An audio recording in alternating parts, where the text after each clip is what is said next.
Afternoon லஞ்சுக்கு கொல்லை வச்சு சிம்பிளா கொள்ளு குழம்பு தான் ரெடி பண்ணியிருந்தேன்.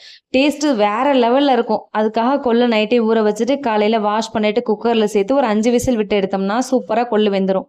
அத எடுத்து ஓரமா வச்சுட்டு, மசாலாக்காக கடாயில கொஞ்சமா எண்ணெய் ஊத்தி, கொஞ்சமா சின்ன வெங்காயம், 4 பல் பூண்டு, 4 பட்டை மிளகாய், கொஞ்சமா கருவேப்பிலை, கொஞ்சமா ஜீரகம், கொத்தமல்லி, தேங்காய், மஞ்சத்தூள் சேர்த்து நல்லா வறுத்து எடுத்துட்டு, ஆற வச்சு மிக்ஸி ஜார்ல சேர்த்து, வேக வச்சிருக்க கொள்ளையும் கொஞ்சமா சேர்த்து ஃபைன் பேஸ்ட்டா அரைச்சு எடுத்துக்கணும். ஒரு கடாயில கொஞ்சமா எண்ணெய், கடுகு, சின்ன வெங்காயம் சேர்த்து நல்லா வதக்கிட்டு, கொஞ்சமா கருவேப்பிலை, தக்காளி சேர்த்துட்டு, தேவையான அளவு உப்பு சேர்த்து நல்லா கொழைய வதக்கிக்கணும். வதக்கிட்டு, நம்ம அரைச்சு வச்சிருக்க பேஸ்ட் அது கூட சேர்த்துட்டு, வேக வச்சிருக்க கொள்ளையும் அது கூட சேர்த்து தேவையான அளவு தண்ணி வச்சு நல்லா கொதிக்க வச்சு கொத்தமல்லி தூவி இறக்கணும்னா சூப்பரான டேஸ்டியான கொள்ளு குழம்பு ரெடி. ட்ரை பண்ணி பார்த்துட்டு மறக்காம கமெண்ட் பண்ணுங்க.